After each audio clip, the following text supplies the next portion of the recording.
Hello అండి, అందరికీ నమస్కారం. ఈరోజు మనం శ్రీగంగ గారు రచించిన మాతృన్యాయం అనే ఓ చక్కటి కథను విందాం. ఇక కథలోకి వెళ్దాం. వీల్ చైర్లో కూర్చొని ఉన్న దుర్గాంబను విట్నెస్ బాక్స్లో ప్రవేశపెట్టడానికి న్యాయమూర్తి అనుజ్ఞనిచ్చారు. ఆ కేసులో ఆమె చివరి సాక్షి. అంతవరకు విచారించిన సాక్షులంతా ఒక ఎత్తు, ఈ సాక్షి మాత్రమే ఒక ఎత్తు. రాష్ట్రంలో కొత్తగా అమల్లోకి వచ్చిన చట్టం కింద విచారణకు స్వీకరించిన మొట్టమొదటి కేసుగా అప్పటికే ఆ కేసుపై అన్ని టీవీ ఛానళ్లు తలో కెమెరా కన్ను వేశాయి. వృద్ధాప్యంలో తల్లిదండ్రులను దయతో చూడని సంతానాన్ని కోర్టు కీర్చగల శక్తి ఉన్న ఆ కొత్త చట్టం కింద రాష్ట్రంలో నమోదైన మొట్టమొదటి కేసు అది. కోర్టు హాల్లో ఆమె భర్త ఆనంద పద్మనాభం, ఆమె ఒక్కగానొక్క కొడుకు సాయి కిరణ్, కోడలు దివ్య కూర్చొని ఉన్నారు. ఆమె ముద్దుల మనవడు తేజ స్కూల్కి వెళ్ళిపోయాడు. ఒక పక్కగా పని మనిషి కరుణ ఉంది. క్లర్క్ అందించిన కేసు పేపర్లు సులోచనాల్లో నుంచి సునిశితంగా చూస్తూ కళ్ళు పైకెత్తి దుర్గమ్మని చూశారు. న్యాయమూర్తి సుధాకర్ రెడ్డి గారు. క్రిమినల్ నెగ్లిజెన్స్ అనే భావం ఆయన మనసులో మెదిలింది. ఆ తల్లిని చూడగానే చెప్పలేని వేదన ఆమె ముఖంలో గూడు కట్టుకుని ఉంది. శుభ్రమైన వస్త్రాలు ధరించి ఉన్నా ఏదో లోటు కొట్టొచ్చినట్లు కనిపిస్తున్నది ఆమెను చూసిన వారికి. ప్రొసీడ్ అన్నారు న్యాయమూర్తి పబ్లిక్ ప్రాసిక్యూటర్ రాఘవరావును చూస్తూ. రాఘవరావు చాలా ఎఫిషియెంట్ అడ్వకేట్ గా పేరు తెచ్చుకున్నాడు. పదునైన వాగ్దాటితో ముద్దాయిలను ముప్పు తిప్పులు పెట్టి న్యాయం తనవైపే ఉందని న్యాయమూర్తులను ఒప్పించి కఠినమైన శిక్షలు పడేలా చేస్తాడని అతనంటే నేర ప్రపంచంలో టెర్రర్. అంతేకాదు, రాఘవరావు సాయి కిరణ్ కి పొరుగునే ఉన్నాడు. అందువలన ఆ వృద్ధ దంపతులు తమ కొడుకు ఇంట కోడల చేత పడుతున్న పాటలు ఆయనకు బాగా తెలుసు. సామాజిక స్పృహతో చైతన్యవంతమైన న్యాయ వ్యవస్థ ద్వారా కావలసిన దానికన్నా ఎక్కువే పబ్లిసిటీ పొందుతున్నాడు. తన ప్రవృత్తి తన వృత్తికి సహకరిస్తుండటంతో రాఘవరావు తన పేపర్లు తీసుకుని లేచి నించొని ధర్మాసనానికి అభివాదం చేసి, మిలాడ్, ముద్దాయి సాయికిరణ్ తల్లిగారైన దుర్గామ్మను ప్రశ్నించడానికి అనుమతి కోరుతున్నారు అన్నాడు. తల పంకించి తన ఆమోదాన్ని సూచించారు న్యాయమూర్తి. వీల్ చైర్లోనే కూర్చొని ఉన్న దుర్గామ్మను కోర్టు గుమస్తా భగవద్గీతపై ప్రమాణం చేయించాడు. ప్రాథమిక ప్రశ్నల తర్వాత సూటిగా విషయంలోకి వచ్చాడు రాఘవరావు. అమ్మా, మీ భర్త తన కుమారుడైన సాయికిరణ్ మీ ఇద్దరినీ సరిగా చూడలేకపోవటమే కాక శారీరక మానసిక ఇబ్బందులు కలగజేస్తున్నాడని కోర్టు వారికి ఫిర్యాదు చేసిన విషయం మీకు తెలుసా అడిగాడు. తెలుసు. నూతిలో నుంచి వచ్చినట్టు ఉంది ఆమె గొంతు.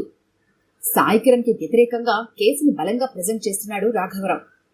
దానిలో భాగంగా ఆ వృద్ధ దంపతులు కొడుకుపైన ఆధారపడి ఉన్నారని, వారికి వేరే ఆధారం లేదు అని నిరూపించాలని ప్రయత్నిస్తున్నాడు. మీ వారేం చేస్తారు అడిగాడు. ఆయన టీచర్గా పనిచేసి రిటైర్ అయ్యారు చెప్పింది. మీ ఆస్తిపాస్తుల వివరాలు చెప్పండి. మా ఊరిలో ఒక పెంకుటిల్లు ఉంది చెప్పింది దుర్గాంబ. అది పాడుపడిపోయిందని, అందులో ఎవరూ ఉండటం లేదని, దానివలన ఏ ఆదాయం లేదని మీ వారు చెప్పారు. మీరు ఆర్ధోక్తిలో ఆపాడు. అవును, ఏ ఆదాయం లేదు బదులిచ్చింది దుర్గాంబ. మీరు ఎక్కడ ఉంటారు సూటిగా అడిగాడు. మా అబ్బాయి సాయి కిరణ్ దగ్గర. మీకు అప్పులున్నాయా? అవి ఆయన రిటైర్మెంట్ అయ్యాక వచ్చిన డబ్బుతో తీర్చేశాం. మీకు 2 ఎకరాల పొలం ఉండేదట, ఇప్పుడుందా? లేదు, అమ్మేశారు. ఎందుకోసం? ఖర్చులు ఎక్కువ అవటం వలన. ఆ ఖర్చులు మీ అబ్బాయి చదువు కోసం పెట్టినవేనా? అవును, తల వంచుకొనే మాట్లాడింది. ప్రశ్నలు ఏ దిక్కుకు దారితీస్తున్నాయో తలుచుకొని ఆమె గుండె గుబగుబలాడింది. ఒకసారి కొడుకు వైపు చూసింది. తల వంచుకొని తన చేతి వేళ్లగోళ్లను పరిశీలనగా చూస్తున్నాడతను. భర్త వైపు చూసింది. అనంత పద్మనాభం కళ్ళజోడులోంచి చురచురా కాల్ చేసేలాంటి చూపులు తనకి తగిలి చటుక్కున తల వంచుకుంది మళ్ళీ. Please note this point your honour, dramatic గా అన్నాడు రాఘవరావు. ఉన్న ఆస్తులు అమ్ముకొని అప్పులు పాలై తమ ఒక్కగానొక్క కొడుకుకి బంగారు భవిష్యత్తుండాలని తప్పించిన తల్లిదండ్రులు వీరు. శరీరంలో శక్తి ఉన్నంత వరకు తమ కొడుకు అభివృద్ధి కోసం నిరంతరం శ్రమించి రెక్కలు ముక్కలు చేసుకున్నారు. చివరికి రిటైర్మెంట్ తర్వాత వచ్చే డబ్బులతోనైనా ఒక ఆదాయం ఏర్పరచుకోకుండా తమ కొడుక్కయ్యే చదువు సంధ్యల కోసం చేసిన అప్పులు తీర్చడానికి వినియోగించి తనయుడే తప్ప వేరే ఆధారం లేక మిగిలిపోయారు. కనిపెంచి తననింత వాడిని చేసిన తల్లిదండ్రులపై దయలేని పుత్రులను పుట్టలోని చదులతో పోల్చాడు వేమన. ఈనాటి వరకు ఎందరో తల్లిదండ్రులు ఇలాంటి పుత్రరత్నాల నిర్లక్ష్యానికి బలైపోయారు, పోతున్నారు కూడా. నేటికైనా చట్టం అటువంటి అభాగ్యులను ఆదుకోవడానికి నడుం కట్టడం న్యాయ వ్యవస్థకే గర్వకారణం. ఇప్పటి వరకు జరిగిన విచారణలో ముద్దాయి సాయి కిరణ్, అతని భార్య దివ్య ఈ వృద్ధ దంపతులపై చూపిన నిరాధరణ, నిర్లక్ష్యం, అంతకు మించి వారు పెట్టిన క్షోభ కోర్టు వారి దృష్టికి తీసుకొచ్చాను.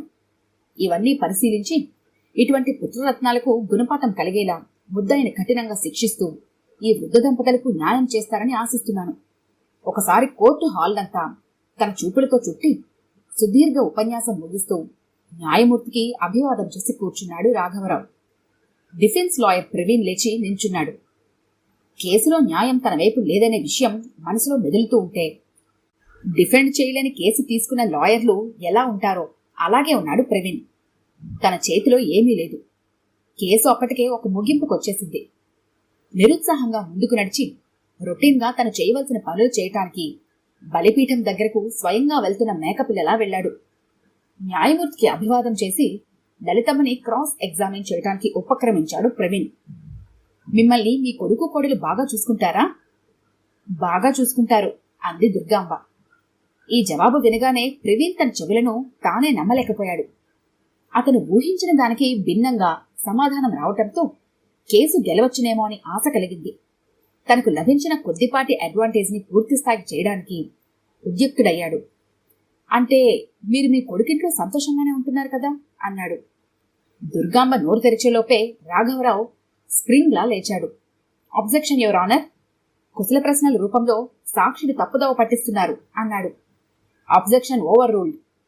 కూల్గా చెప్తూ డిఫెన్స్ వారు ఏం చెప్పదలుచుకున్నారో ఆ విషయం వినండి అన్నారు న్యాయమూర్తి సుధాకర్ రెడ్డి. రాఘవరావు అంత వేగంగా స్పందిస్తాడని ఊహించక కంగుతిన్న ప్రవీణ్ న్యాయమూర్తి ఇచ్చిన ప్రోత్సాహంతో తెప్పరిల్లాడు. సెప్టెంబర్ 26న మీ ఇంట్లో జరిగిన సంఘటనను కొంచెం వివరించండి అన్నాడు ప్రవీణ్. రాఘవరావు గుంబనంగా నవ్వుకున్నాడు. తను ప్రవీణ్ని డిస్టర్బ్ చేయగలిగాడు. అందుకే అతను తన ప్రశ్నకు జవాబు ఆశించకుండా మరో ప్రశ్న వేశాడు. ఈ కేసు చాలా ముఖ్యమైనది. అందున మీడియా కళ్ళు తమ వైపే ఉంటాయి. కావాల్సిన దానికన్నా ఎక్కువ లైమ్ లైట్. రాఘవరావు చాలా కాన్ఫిడెంట్ గా ఉన్నాడు. కేసులో విజయం సాధించాక ప్రెస్ మీట్లో ఏం మాట్లాడాలో ఊహించుకుంటూ. ప్రవీణ్ అడిగిన ప్రశ్న దుర్గాంబ జ్ఞాపకాల దొంతరలను కదిలించింది. కొడుకింట్లో ఉంటున్నారన్న మాటే గాని కోడలు నిరంతరం సూటుపోటి మాటలంటుంటే పడుతూ జైల్లో ఉన్నట్లు రోజులు దుర్భరంగా గడుస్తుండేవి. రిటైర్ అయిపోయి విశ్రాంతగా ఇంటి పట్టున ఉంటూ రామకృష్ణ అనుకుంటూ ఉండాల్సిన అనంత పద్మనాభం బయట పనులు చేసిపెట్టే పనివాడిగా మారాల్సి వచ్చింది. భర్తకు ఆ వయసులో తోడుగా ఉంటూ ఇంట్లో పెద్ద దిగ్గుగా నిలబడి సమయానుకూలంగా తగు సలహాలిస్తూ ఇంటి విషయాలు నడపవలసిన దుర్గాంబ సలహాలిస్తూ వంటగత్తె అయింది. అంతేగాక పని మనిషి రాని రోజులలో అన్ని పనులు తానే చేస్తూ ఆరోగ్యం పాడు చేసుకుంటూ కాలం గడపాల్సి వచ్చింది. మనవడిని ఆడించుకుంటూ వాడికి కథలు కబుర్లు చెప్తూ మన వారసత్వ సంపదైన అపురూపమైన సంస్కృతి జ్ఞానాన్ని పంచి ఇవ్వాలనుకున్న అనంత పద్మనాభం మనవడికి పనివాడయ్యాడు. వాడికి స్నానం చేయించడం, స్కూల్ యూనిఫామ్ వేసి షూస్ పాలిష్ చేసి వాడికి తొడిగి వాడిని సైకిల్పై స్కూల్ దగ్గర దించి వాడికి క్యారేజ్ తీసుకెళ్లి తినిపించి మళ్లీ సాయంత్రం వాడిని స్కూల్ నుంచి తీసుకురావటం అంతా ఆయన బాధ్యతే. మరి ఏ పనైనా గతిలేక చేస్తే మనసుకి అలసటగానే ఉంటుంది కదా. సెప్టెంబర్ 26 తేజ పుట్టినరోజు. ఆ రోజు సంఘటనలు జీవితంలో మర్చిపోలేదు దుర్గాంబ. అప్పటికి 3 రోజుల నుంచి ఆమెకు బాగుండడం లేదు. పని మనిషి కరుణ తన తల్లి ఒంట్లో బాగలేదని అదే ఊరిలో ఉన్న పుట్టింటికి వెళ్లటంతో అన్ని పనులు దుర్గాంబ పైన పడ్డాయి. అనంత పద్మనాభంకి భార్య అంటే ఎంతో ప్రేమ. చాలాసార్లు ఆయన భార్యను తీసుకొని స్వంత ఊరికి వెళ్ళిపోదామనుకున్నాడు. తమ మందులు కొనడానికే ఎంతో ఖర్చు అవుతుండటంతో చాలన పెన్షన్తో బ్రతుకు భారమై ఇష్టం లేకపోయినా కష్టం అనిపిస్తున్నా అభిమానం చంపుకొని కొడుకింట్లో కాలం వెళ్లదీస్తున్నాడు. ఆరోగ్యం బాగాలేని భార్యపై ఇంటి పనంతా వేస్తున్న కోడలిని చూస్తే అరికాలి మంట నెత్తికెక్కుతుంది ఆయనకు. ఆ రోజు తేజ స్కూల్కి బయలుదేరే ముందు దివ్య చేసిన హడావిడి అంతా ఎంత కాదు. వాడి కోసమని గులాబ్ జామున్లు, పాయసం చేయించింది. తనే కొడుక్కి కొత్త బట్టలు తొడిగి స్వీట్స్ పెట్టింది. స్కూల్లో పంచడానికి చాక్లెట్లు డబ్బాలో వేసి ఇచ్చింది. ఇదంతా అయ్యేటప్పటికి స్కూల్కి లేట్ అయింది. తాతగారితో సైకిల్పై బయలుదేరేటప్పుడు లేట్ అయిపోయిందని తొందర పెట్టింది. తర్వాత 1 గంటకి దెబ్బలు తగిలిన తేజతో ఆటోలో ఇంటికి వచ్చాడు అనంత పద్మనాభం. మోచేతులు మోకాళ్ళు డోక్కుపోయి కింద పదివి వాచిపోయి బాగా ఏడుస్తూ వచ్చాడు తేజ. వాడి కొత్త బట్టలు మట్టి కొట్టుకుని ఉన్నాయి. అనంత పద్మనాభంకి కూడా దెబ్బలు తగిలాయి. అతని కళ్ళజోరు విరిగిపోయింది. తేజ అవతారం చూసి దివ్య తోక తొక్కని తాచులా లేచింది. ఆటోవాడు ఉన్నా కూడా పట్టించుకోకుండా మామగారిని చెడామడా తిట్టేసింది. ఆయన చెప్పే మాటలు వినిపించుకోలేదు. చివరకు ఆటోవాడు కలగజేసుకుని, మేడం, పెద్దసారు తప్పులేదు. నేనే ఆటో సడన్ గా తిప్పాను. సైకిల్ తగిలి యాక్సిడెంట్ అయింది. సైకిల్ నేను రిపేర్కి ఇచ్చిన. వీళ్ళని తోడుకుని ఇంటి దగ్గర దింపి వెళ్దామని వచ్చిన. పెద్దసారిని తిట్టకమ్మా, మంచిది కాదు అని చెప్పి వెళ్లిపోయాడు. కొడుకు దెబ్బలకు మందు రాస్తూ ధారాపాతంగా అత్తమామలపై తిట్ల వర్షం కురిపిస్తూనే ఉంది దివ్య. అనంత పద్మనాభం దెబ్బలకు రాయటానికి కాస్త మందు తీసుకుపోయిన దుర్గాంబను ఒక్క తోపు తోసింది. దానితో ఆమె బ్యాలెన్స్ తప్పి గోడపైన పడింది. విసురుగా తగలటంతో తల చుట్టి రక్తం కారుతూ సొమ్మసిల్లి పడిపోయింది.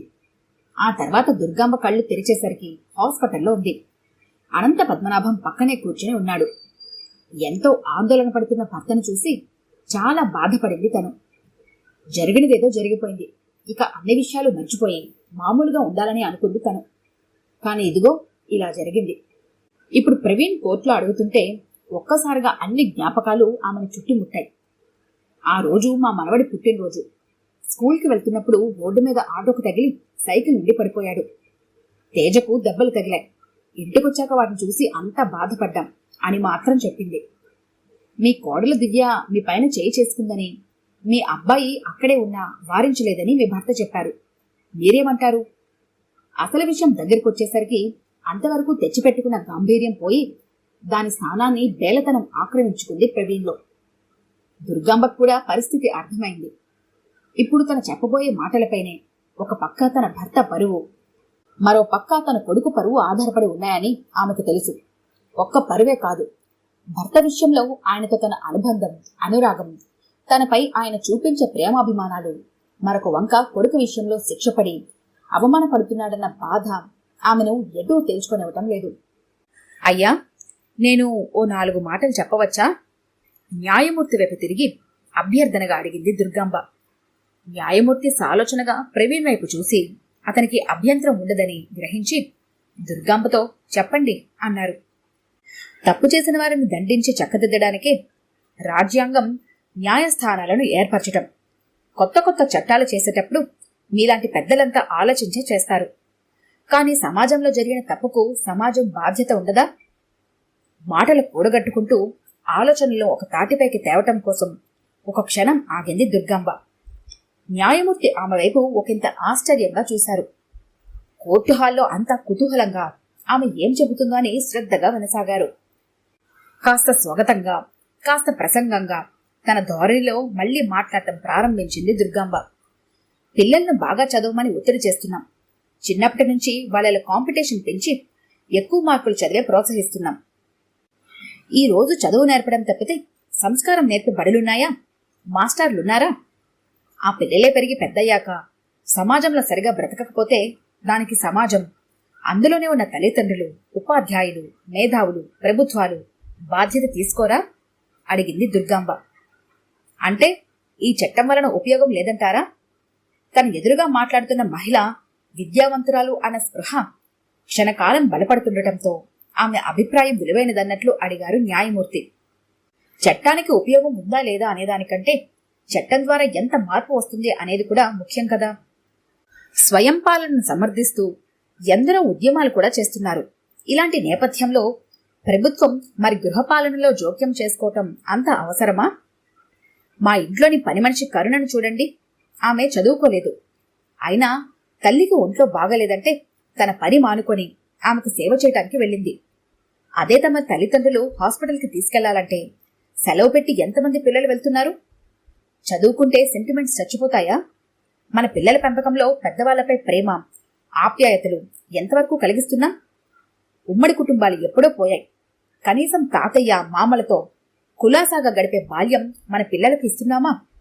ఇవన్నీ గృహపాలన వంటివి. ఇవి సరిగా ఉంటే ఇటువంటి చట్టం చేయవలసిన అవసరం కలుగుతుందా? అయినా ఇప్పటికైనా మేల్కొని మన సమాజం కుటుంబ పాలన సరిదిద్దుకుంటే ఎంత బాగుంటుంది. దుర్గమ్మ సంధిస్తున్న ప్రశ్నలు అందరి హృదయాలను సూటిగా తాకుతున్నాయి. ఎవరికి వారు తమ గురించి తామే బేరీజు వేసుకుంటూ ఆమె ఇంకా ఏం చెప్తుందని వినసాగారు. కోర్టు హాల్లో అందరూ చిత్తరువులైపోయారు. ప్రభుత్వం వాలంటరీ సంస్థల సహాయంతో వృద్ధాశ్రమాలు ఎందుకు పెట్టకూడదు? వాటి పాలన అక్కడి వృద్ధులు తమకు తామే చేసుకోవచ్చు. లేదా తాము ఎన్నుకున్న వారితోనే జరిపేలా ఏర్పాటు చేస్తే ఎంత బాగుంటుంది. టీవీ సీరియల్స్లో ప్రతిరోజు ఇంటింటా ఒకరినొకరు హింసించుకునే అత్తాకోడళ్ళు ఎందుకు ఉండాలి? తాతయ్య చెప్పే నీతి కథలు, బామ్మలు పాడే పాటలు ఎందుకు ప్రసారం చేయరు? ఇంత చెప్పడం కాదు గాని మాలాంటి తల్లిదండ్రులు బొత్తిగా ఏమీ తమ కోసం ఉంచుకోకుండా అంతా పిల్లలకిచ్చి చివరి కాలంలో వాళ్లపైన ఆధారపడటం కూడా ఒక విధంగా తప్పే కదూ. అన్ని వయసుల వారు, అన్ని వర్గాల వారు ఆలోచించి మనముండే ఈ సమాజాన్ని మరింత ప్రేమగా, మరింత అందంగా, మరింత ఆప్యాయంగా మార్చుకునే దారులు కనుక్కోలేమా? ఇవన్నీ మీకు తెలియనివి కావు. కానీ నా మనసులోని సంఘర్షణ ఇలా మాటల్లో బయటకొచ్చింది. ఇక మా ఇంట్లో జరిగిన విషయం ఎవరి ఇంట్లోనైనా జరిగేదే. అంతేకాని మా కోడలు గాని కొడుకు గాని ఏదో నేరం చేయలేదు. ఏదో ఆవేశపూరితమైన వాతావరణంలో జరిగిన కాకతీయ సంఘటనలే గాని మరేమీ కాదు. ఎవరి మనసైనా నొప్పిస్తే మన్నించండి. కళ్ళనీళ్లు కక్కుకుంటూ భర్త వైపు చూసింది దుర్గాంబ. ఆమె మాటలు శ్రద్ధగా ఉన్న అనంత పద్మనాభం కొంచెంగా ప్రసన్నంగా కనిపించాడు. ఆయన కూడా తన ఆవేశాన్ని నిందించుకుని పరితపించాడు. న్యాయమూర్తితో సహా కోర్టు హాలను అందరూ నోట మాటలేక నిరుత్రులైపోయారు. కొంచెం తేరుకుని న్యాయమూర్తి తన తీర్పు చెప్పారు. సాక్ష్యాధారాలను పరిశీలించాక మా ముందున్న ఫిర్యాదులోని సంఘటనలు ఉద్దేశపూరితంగా జరిగినవి కావని కోర్టు విశ్వసిస్తుంది. అయినా సాయికిరణ్ దివ్యలు తమ పెద్దలను మరింత ఆదరంగా చూసుకోవాల్సిన అవసరం ఉంది. జరిగిన సంఘటనపై బాధ్యతారహితంగా ప్రవర్తించినందుకు వారిని మందలిస్తూ ఇకపై ఇటువంటివి పునరావృతం కాకుండా జాగ్రత్త పడాలని ఆదేశిస్తున్నాము. సాయికిరణ్ తన తల్లిదండ్రులతో సహా వారికి ఇష్టమైన యాత్ర చేసి కోర్టు వారికి తగిన ఆధారాలు 1 నెలలోగా చూపాలని కూడా ఆదేశిస్తున్నాం. కోర్టు హాల్లో రాఘవరావుతో సహా అందరూ ఆ తీర్పు విని హర్షధ్వానాలు చేశారు. దివ్య సాయికిరణ్ వచ్చి దుర్గాంబ పాదాలు తాకారు. అనంత పద్మనాభం దుర్గాంబ తల నిమిరాడు. కొడుకు కోడలు పరివర్తన చెందారని వృద్ధ దంపతులు సంతోషించారు. ఈ కథ కనుక మీకు నచ్చినట్లయితే లైక్ చేయండి, షేర్ చేయండి. మరిన్ని ఇంట్రెస్టింగ్ కథల కోసం మా ఛానల్ని తప్పకుండా సబ్స్క్రైబ్ చేసుకోండి.